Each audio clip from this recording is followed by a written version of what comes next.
श्रेय ले रहे हैं देश के वैज्ञानिक। ओए बड़वे, ओए उग्रवादी कटवे सर, ये जो श्रेय अगर जाता है तो देश के प्रधानमंत्री को जाता है। दानिश जी प्लीज, ये आतंकवादी है, उग्रवादी है, ये मुल्ला आतंकवादी है।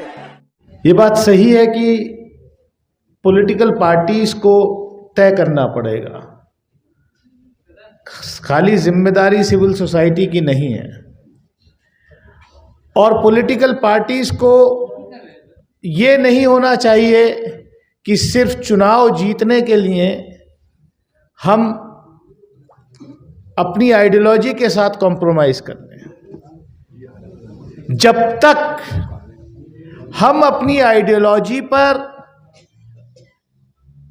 चट्टान की तरह खड़े होकर के नहीं लड़ेंगे तो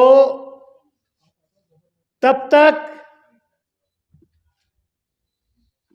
कर्नाटक और तेलंगाना जैसे रिजल्ट नहीं आएंगे। कर्नाटक में सिविल सोसाइटी के साथ मिलकर के आइडियोलॉजी पर लड़े तो कर्नाटक में संघ परिवार का हिंदुत्व जो है वो डूब गया।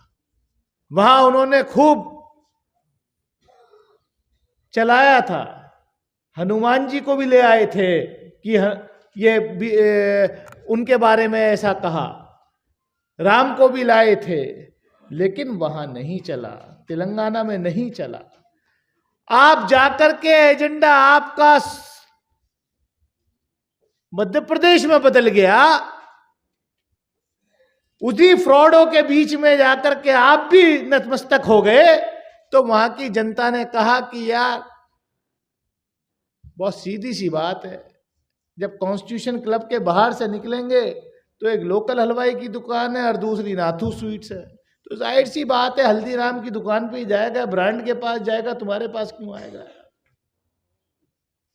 बहुत तल्ख बात कह रहा हूं मैं। होता क्या है कि जो सिविल सोसाइटी के लोग जो रात दिन लड़ रहे हैं, माफ कीजिए सियासी लोगों में बहुत कम लोग हैं, उस किसी ने सही कहा कि अगर कोई लड़ रहा है आज की डेट में तो हकीकत है। मैं तो बहुजन समाज पार्टी का एमपी हूं, अभी एक्सपेल नहीं हुआ हूं, अभी खाली सस्पेंडेड हूं। मैं उसके बावजूद कह रहा हूं ये बात, और आज से नहीं कह रहा, मैं पिछले 5 साल से इस बात को कह रहा हूं कि पार्लियामेंट के अंदर इस 17th लोकसभा में फारूक साहब यहां मौजूद हैं, अंदर भी और बाहर भी, अगर कोई लड़ रहा है, हेड ऑन लेकर के लड़ रहा है, सब चीज अपनी कुर्बान करके, तो वो राहुल गांधी लड़ रहा है। अब उनकी पार्टी कितना उनके साथ खड़ी है, उनके लोगों ने, अब जो आप जैसे लोग हैं, आप यहां कर्नाटक में जाकर के महसूस किया इलेक्शन में कि हां हम मेहनत कर रहे हैं, तो हमारे उसूलों पर यहां लड़ाई लड़ी जा रही है, वो लड़ाई जीती, वो जंग जीती, लेकिन वो काम मध्य प्रदेश में नहीं। बात सही है कि मुसलमान आज की डेट में ऐसा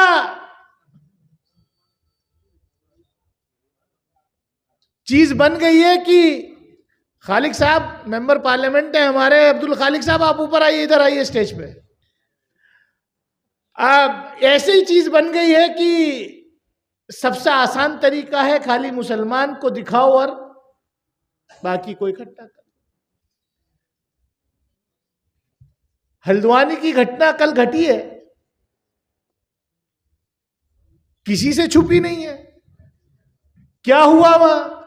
क्योंकि उत्तराखंड की सरकार तो इस प्रोजेक्ट पे बहुत दिन से काम कर रही थी, बीजेपी और आरएसएस। आप कह रहे हैं वहां की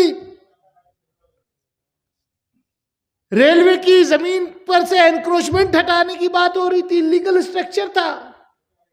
मैं बीइंग अ पार्लियामेंटेरियन, पार्लियामेंट की लोकसभा की एस्टिमेट्स कमेटी का मेंबर होने के नाते, हमने अभी 3-4 महीने पहले ही एस्टिमेट्स कमेटी में रेलवे मिनिस्ट्री को बुलाया, चेयरमैन रेलवे बोर्ड को बुलाया। हमने कहा साहब रेलवे की कितनी लैंड जो है एनक्रोच्ड है, तो हैरत होगी कि 1 लाख एकड़ से ज्यादा लैंड जो है रेलवे की एनक्रोच्ड है, लेकिन सिर्फ एक हल्द्वानी में एक बस्ती, गरीबों की बस्ती वहां बसी हुई थी, तो सारी ताकतें जो हैं वो एनक्रोचमेंट हटाने की बात कर रहे हैं। और ये तरीका है क्या? मैं वायलेंस के खिलाफ हूं, हर तरीके के वायलेंस के खिलाफ हूं।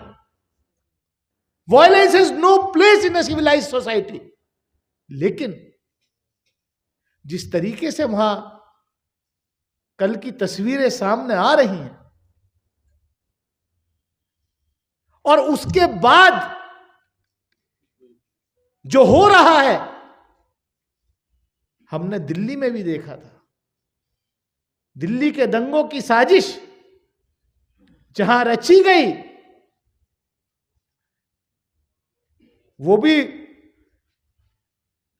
पॉलिटिकल फायदा उठाने के लिए हुआ, और कितने बेगुनाह आज जेलों में है। मुझे पता नहीं कि जिस वक्त हम यहां बात कर रहे हैं कि हल्द्वानी में कितने नौजवान बेगुनाहों को केस लगा करके जेलों में ठूंसा जा रहा हो। अब तो कोर्ट ने भी कह दिया कि यूएपीए में जो है bail is an exception, not rule. तो हम देख ही रहे हैं उमर खालिद और इन लोगों के कैसे डेट पे डेट आ रही हैं। और इसी देश ने देखा कि किसी पर अगर केस लग गया, अगर किसी गोदी मीडिया के एंकर पे लग गया, तो रात को ही हाईएस्ट कोर्ट के दरवाजे खुल जाते हैं और उसको बेल दे दी जाती है। ये सवाल खाली कौन जीतेगा कौन हारेगा वो नहीं है, लेकिन अगर इस मुल्क की सेकंड लार्जेस्ट रिलीजियस पॉपुलेशन का एतमाद इस मुल्क के सिस्टम पे से उठ जाएगा, तो वो ज्यादा खतरनाक है। अगर इस मुल्क में लोगों का एतमाद उनके वोट देने की प्रक्रिया से उठ जाएगा, तो इस मुल्क के लोकतंत्र पे से विश्वास उठ जाएगा। और आज यही हो रहा है। ईवीएम की बात हो रही है। हमसे कहा कि साहब आप तो ईवीएम के जरिए जीत के आए थे, क्योंकि हम ईवीएम के खिलाफ। डॉक्टर साहब, I was also one of the petitioners in the supreme court, जो 2018 में पॉलिटिकल पार्टीज ने साइन करके भेजा था। उस वक्त मैं जिस पार्टी में था, तो उसका सेक्रेटरी जनरल होने के नाते मेरे भी सिग्नेचर उस पेटिशन पे है। मैंने सर्टिफिकेट लेते वक्त, जब मुझे लोकसभा में के इलेक्शन का सर्टिफिकेट दिया रिटर्निंग ऑफिसर ने, और बाहर जब मीडिया वाले ऐसे ही आपके मुझे बोले साहब क्या, मैंने कहा सबसे पहला मैं जाकर के पार्लियामेंट के अंदर मुझे मौका मिलेगा तो मैं ईवीएम के विरोध में अपनी बात रखूंगा। और मैंने रखी पार्लियामेंट के अंदर, लोकसभा के अंदर। इस 5 साल के टेन्योर में 3 बार ईवीएम के खिलाफ हमने लोकसभा में बात रखी है। चलिए साहब, ईवीएम भी ठीक कर देंगे, लेकिन कोई मसीह की तरह कोई मसीहा आ गया और हाथ से बैलेट से भी अगर चुनाव होने लगे, तो क्या होगा? जैसे चंडीगढ़ के मेयर इलेक्शन में हुआ। तो जब पूरा सिस्टम ही हाईजैक आप करना चाहते हो, करप्ट करना चाहते हो, सारी संवैधानिक संस्थाओं को बर्बाद कर दिया आपने, तो कहां जाएगा आम आदमी? ये वोट का अधिकार बड़ी मुश्किल से मिला था। मैं ज्यादा कुछ ना कहते हुए मैं इतना ही कहूंगा, अदीब भाई, मायूस होने की जरूरत नहीं है। इंशाअल्लाह लड़ाई लड़ी जाएगी। मुझसे भी बहुत लोग कहते हैं कि साहब और वेल विशर हैं वो सब कि दानिश साहब जरा हल्के, आप डरते नहीं, आप जो है ज्यादा जज्बात में रहते हैं। मैं तो परसों भी जब डॉक्टर साहब वहां मौजूद थे, प्राइम मिनिस्टर रिप्लाई दे रहे थे हाउस के अंदर, जब वो माफ कीजिए कि मेरे मुल्क का प्राइम मिनिस्टर जब इतना हल्का भाषण अगर मेरे सामने लोकसभा में करेगा तो मैं तो अपना फर्ज समझता हूं कि मैं खड़े होकर के उसका विरोध क्यों करूं। मैंने किया और जोरदार तरीके से किया। मैंने कल, क्योंकि आजम भाई मैं बोलना नहीं चाहता था ये बात, लेकिन क्योंकि आपने मेरा इंट्रोडक्शन ही ऐसा दे दिया कि गाली खाया हुआ सांसद हूं, तो मैंने कल 0 आवर में, डॉक्टर साहब बड़ी मुश्किल से तो 0 आवर मिला, तो 0 आवर में मैं खड़ा हुआ और एक और इतिहास कल बन गया कि शायद 0 आवर का शॉर्टेस्ट टाइम का रिकॉर्ड भी दानिश अली के नाम कल चला गया।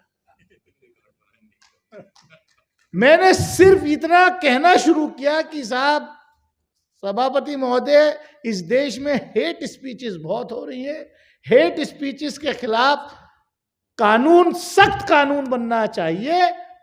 और संविधान निर्माताओं ने जब संविधान बना रहे थे उन्होंने ये सोचा भी नहीं होगा, और मेरा माइक ऑफ कर दिया गया क्योंकि वो समझ गए कि जो मैं कहने जा रहा था अगला सेंटेंस वो मैंने कहा, लेकिन वो माइक पे नहीं कहा।